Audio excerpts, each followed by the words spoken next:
10 টাকা বাঁচাতে গিয়ে 2 কিলোমিটার রাস্তা পায়ে হাঁটে সন্তানের জন্য ভালো কিছু নিয়ে বাড়ি ফেরার মানুষটার নামেই হলো বাবা। অহংকার করো না, পতন হবে। অধিক সরল হয়েও না, এই স্বার্থপর সমাজ তোমাকে ঠকিয়ে দেবে। নমরুদ এসেছিল, সে চলে গেছে। ফিরাউন এসেছিল, সেও চলে গেছে। কিন্তু ইসলাম সেদিনও ছিল, এখনো আছে, আর সারা জীবনেই থাকবে ইনশাআল্লাহ। জান্নাতে এমন কোনো বৃক্ষ নেই যার শাখা প্রশাখা স্বর্ণের নয়। তিরমিজি। তোমার সঙ্গে অনেকটা পথ হেঁটে গন্তব্যে পৌঁছানোর আগেই অনেকে তোমাকে ছেড়ে চলে যাবে।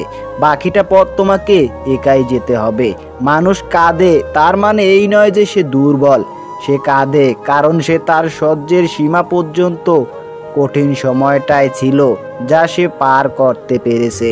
ভালো সম্পর্ক তখনই তৈরি হয় যখন কেউ তোমার অতীতকে গ্রহণ করে, বর্তমানকে সমর্থন করে, তোমাকে ভালোবাসে আর ভবিষ্যতের জন্য তোমাকে উৎসাহ দেয়।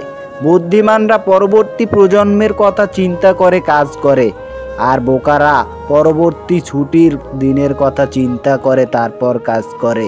অন্যের সাথে মানিয়ে চলার জন্য নিজেকে পরিবর্তন করো না। পৃথিবীতে একটু অদ্ভুত মানুষেরাই পরিবর্তন আনতে পারে। স্বপ্নকে যখন লিখে ফেলবে তখন সেটা লক্ষ্যে পরিণত হবে। লক্ষ্যকে যখন ছোট একটা অংশে ভাঙবে তখন সেটা পরিকল্পনায় পরিণত হবে। পরিকল্পনাকে যখন কাজে লাগাবে তখনই তোমার স্বপ্ন সফল হবে।